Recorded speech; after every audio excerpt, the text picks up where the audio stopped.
Okay, let's just dive right in. You hear this term everywhere, right? AGI, artificial general intelligence. Some people are saying it's the end of the world, others are saying it's going to save us all. Well, today we're going to cut through all that noise with a little help from one of the absolute legends of the field so we can all figure out what's really going on. And this is the million-dollar question, isn't it? Is some super smart AI about to just wake up one day and flip the world on its head? I mean, the hype and honestly, the anxiety is through the roof. But what if we're all asking the completely wrong question? And that's our guide for this whole explainer, Peter Norvig. This is the guy who co-wrote the textbook on AI. He was a research director at Google. So when he talks, you listen. And he's arguing that obsessing over this one single AGI moment is just a huge distraction from what's already happened and from what really matters right now.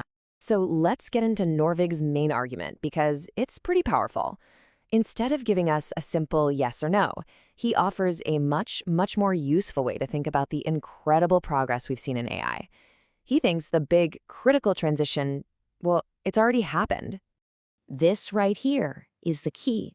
Norvig says we've already made the leap from specific AI, an AI designed to do one thing and one thing only, like play a game of Go, to general AI. Think about the models we have today. They can tackle all sorts of problems their creators never even dreamed of.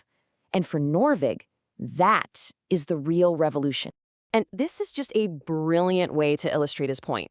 Think about the very first general-purpose computer, the ENIAC. I mean, it was a beast, clunky, slow as molasses by today's standards, but it was 100% general. It could, in theory, compute anything. Norvig says today's AI models are just like that ENIAC. Yeah, they're flawed, they make mistakes, but they're now general in their capability. That line in the sand, we've already crossed it. So here's the bottom line. Forget the science fiction idea of a hard takeoff, where a superintelligence just poof appears out of nowhere. Norvig is convinced we're living through a gradual revolution. It's just like the smartphone. If it had appeared overnight, we would have called it a singularity, this crazy world-changing event.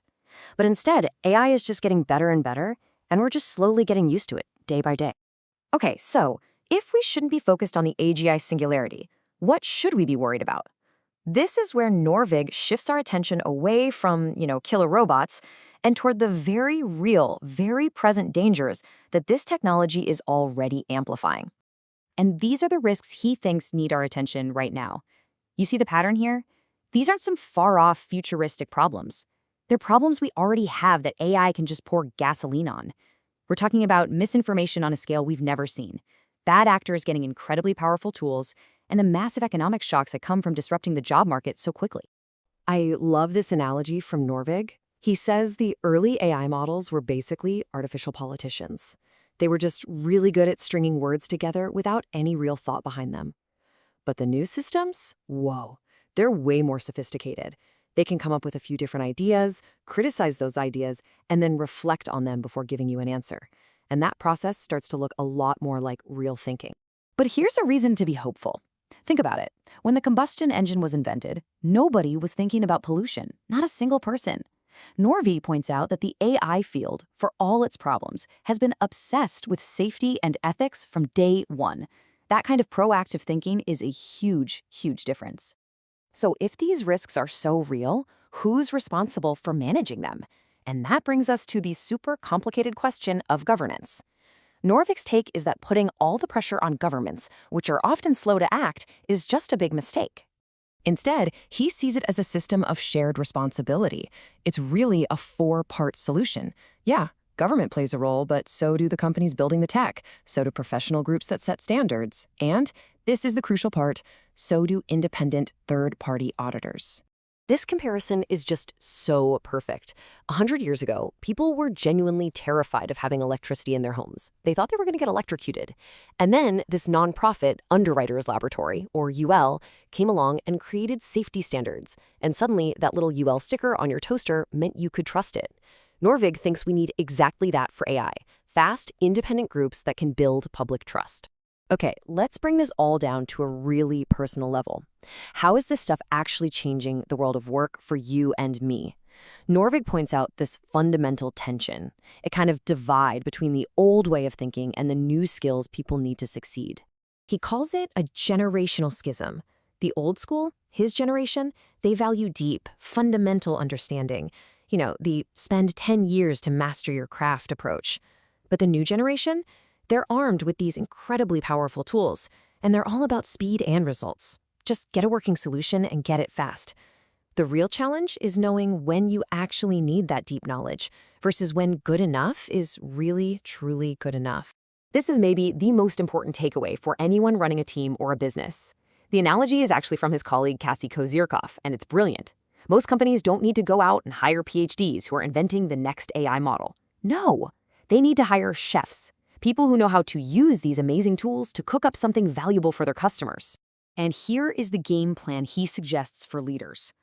Notice what's not on here. It doesn't start with go do AI. It starts with understanding your business. What are you trying to achieve? What's your current workflow look like?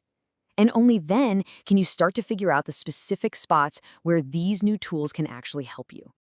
So after all that, the hype, the very real dangers, the impact on our jobs, what's the final verdict from Peter Norvig?